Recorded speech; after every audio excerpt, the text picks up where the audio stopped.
Hi guys, welcome back to the channel, and in this video we've got another installment on the tandem build of the two P-51s from Cambria and Cambrian. In the last video, which is probably linked up here somewhere, we finished off having the fuselages looking kind of like this, basically framed up.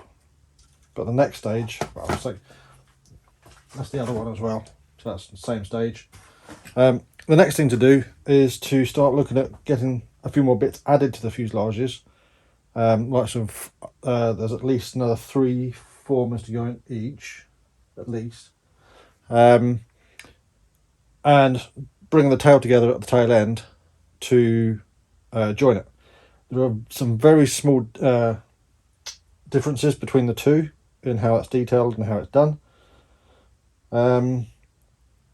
The first one I'm doing in front of me here just now is the Cambrian, this one.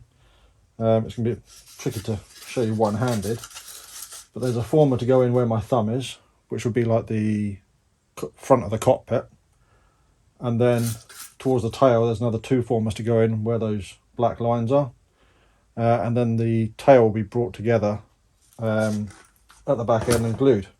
Now on the plan it shows for this tail end to be brought together just like that and glued like that, which isn't much of a surface area for gluing. What I'm going to do is add probably a piece of 1/4 inch balsa or something like that just in the tail there, just to give us a bit more gluing area, and sand it so it fits neatly. I said the only reason for that is to just give it a bit more gluing area so it doesn't try and pop itself apart.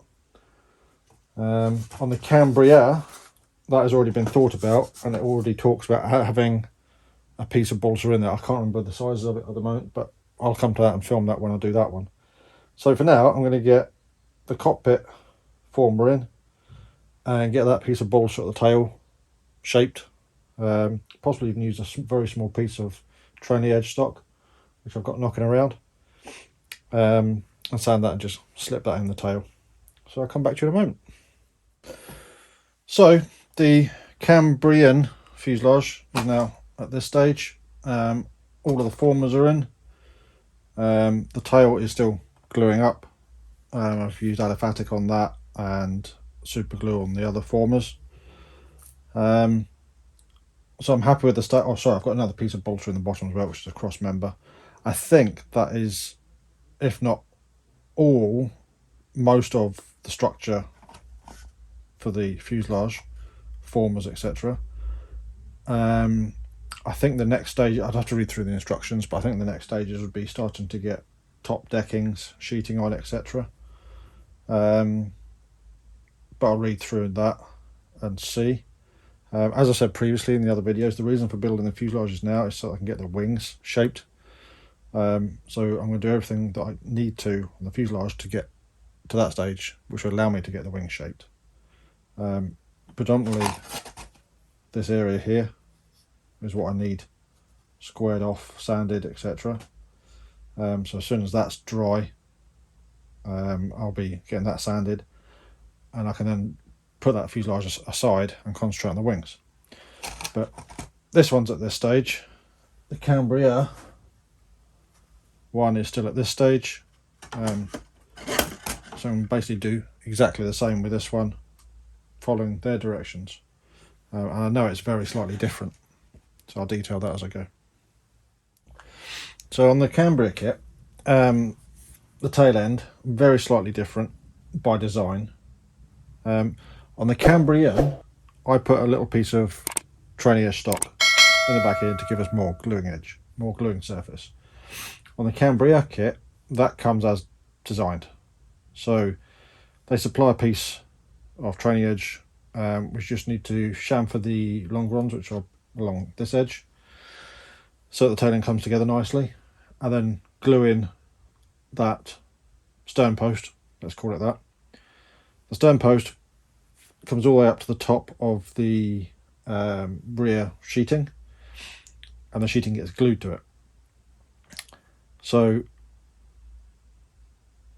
that's glued in now. Make sure everything's square, straight and true, so it's square that way, and that way, whatever directions they are. And as much as I want to get the other formers in, I'm probably going to leave that to dry there at the stern before I get the other formers in. The reason for that is this is, I don't know quite why, but it's every little movement of this fuselage and it's going off centre. So I'm going to let that go off fully before I do any more. Something I think is slightly different between the Cambria and the Cambrian is there's balsa doublers to go behind the sheeting at the back end. Not quite sure. I'll be perfectly honest, I haven't read the instructions to this point. I'm using my own common sense to try and get the formers in. But I do need to figure out when they're meant to be glued in, so they get glued in at the right time. We might put the sheeting on first and then put the doublers in. Not 100% sure. So yeah, I'm gonna let that dry and then get the rest of the formers in. As you can see, we now have two fuselages that have got all of their formers in. They do look slightly different in how they're put together. That's to be expected. Probably the biggest single difference, just looking at them, is that on the Cambria, let's call it stern post, the tail end of the fuselage, extends past the fuselage sides to support the fuselage sides and tailplane seat at the back end. On the Cambrian, there's additional tailplane seat pieces that are glued in. I'm not quite sure yet when these get glued in. So they're both still more or less the same stage. Well, they are at the same stage. The next thing on the fuselage is they go slightly different ways on each one. On the Cambria, it's saying to fit the top deck on the front and the top deck on the back, and then put the fuselage sides over that. On the Cambrian, it's saying fit the fuselage sides and then put the top decks on top of the fuselage sides. It's 6.5 dozen. It's just different ways of doing it. These bits of balsa, I think, are the sides of the Cambria, the tailplane seat area, but yet to see. But what it does mean now is that just with a little bit of light sanding around the wing seat area, I can now crack on with getting the wings to fit these nicely, with the leading edge root pieces as I mentioned, and then I can get the wings progressed. So that'll probably be something to do with the wings will be the next bit you see in this video. But right this second, I've got to go and do some other stuff that isn't modelling related. Right then, so I think in the last segment of video, which you've hopefully just watched, I was saying that we need to sand the leading edge roots of the wings before I can join them. So we've got the Cambrian Mustang here, and off camera I have actually sanded the wing roots. It's going to be difficult for you to see, but certainly doing it one-handed. This area here has to follow a certain profile to fit the fuselage. They're supplied over size, as in over thickness, so you have to sand them down, but it's just awkward because of the shape and the thickness of the material really. But this, if I show you what I've got here with the model, I might be able to explain a bit better. So this is set up very loosely. There's still a bit more sanding to do, but you can see how the root has to follow that profile there, and then the wing sits in the wing seat. It's not quite in the right place because we haven't got the trailing edge on, etc, etc, but it's sanded enough there now, I think, for me to be able to join the two wings together, certainly on the Cambrian. So that basically he's now got to do exactly the same process on the Cambria P-51, and then I'll join both wings at the same time, or have them both ready to join at the same time, which means then we can progress possibly the wings and the fuselage at the same time.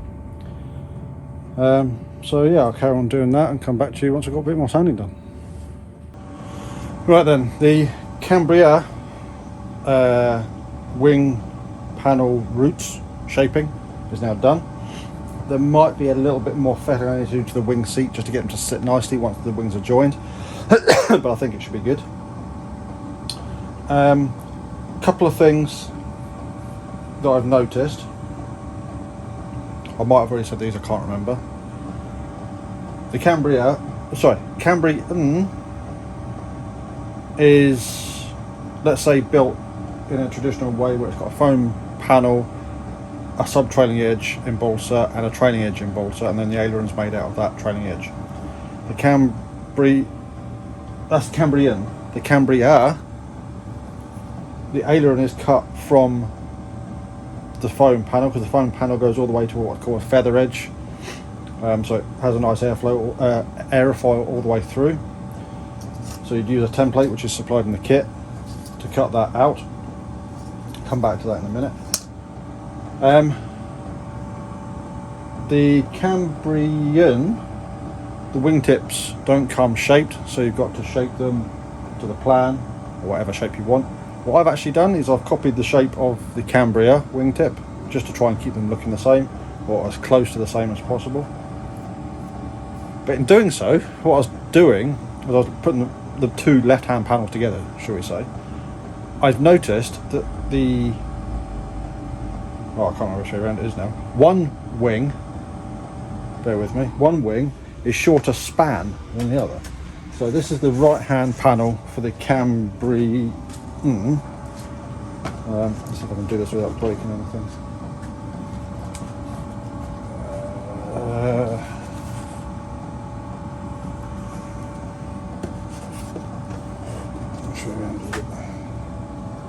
Yeah, so I don't know how well you'll be able to see. That's two wing panels put up against each other, roots on the table.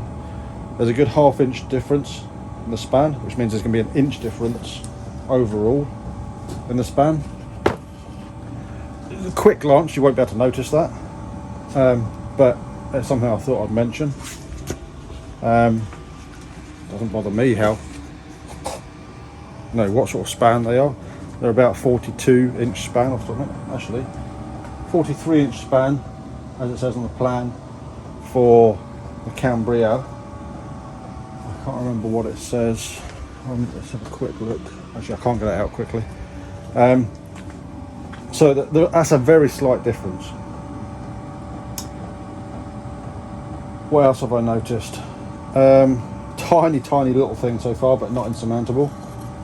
This little piece of balsa might even be the wrong one. Is it that one? 21? Yeah. Item 21 on the Cambria is about 1/8 of an inch too narrow. It's not the end of the world. I'll either stick an extra piece of balsa onto this or create a new one from another piece of balsa. Not the end of the world.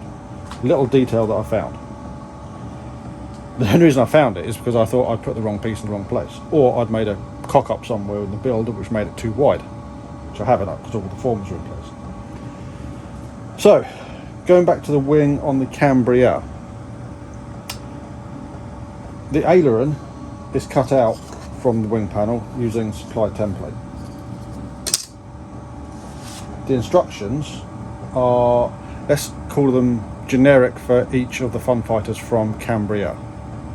So it doesn't, in the instructions, it doesn't show a Mustang wing. Is it a hind wing maybe?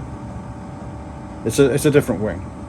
But the process is exactly the same for all of their range. Now, this is where it differs slightly, and I'm going to follow the directions for the Cambria. If I'm perfectly honest, I haven't read the instructions just yet for the build of the Cambrian wing, but I'm going to do that how I would normally do wing panels, by gluing the wings together as they are just now, and then creating the stub root trailing edge with the torque rods into them, and then fitting them onto the joined wing. Hopefully that'll become clearer when I do it,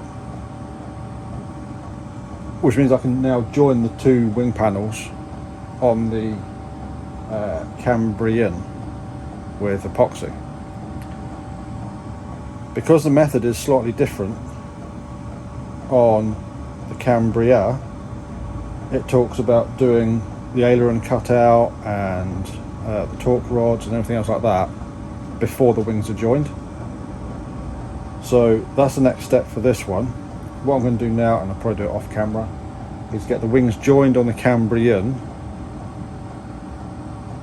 and make it look at making a start on following the instructions for the Cambria wings for doing the ailerons and torque rods.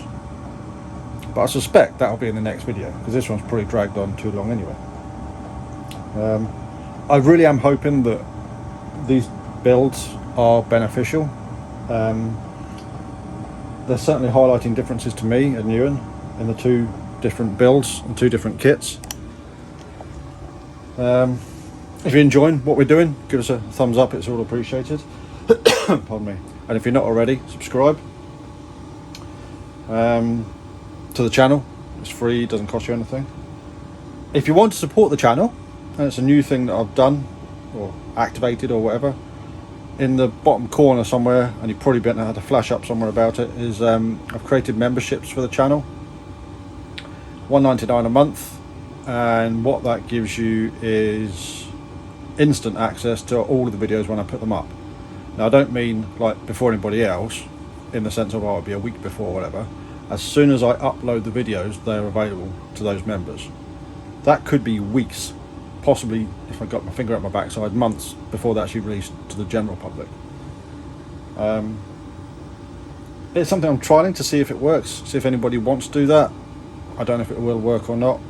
I don't know if it's going to be worth it, but all the income from that, the vast sums of money that it will be, is going straight back into doing this stuff for you, creating content. So yeah, that's something I'm trialing. Let me know what you think, whether it be about that or about the builds. Comments below, they're all read, they're all appreciated, they're all replied to when needed. But yeah, I'm going to get on with gluing that set of wings and come back to you in the next video. So until then, catch you later.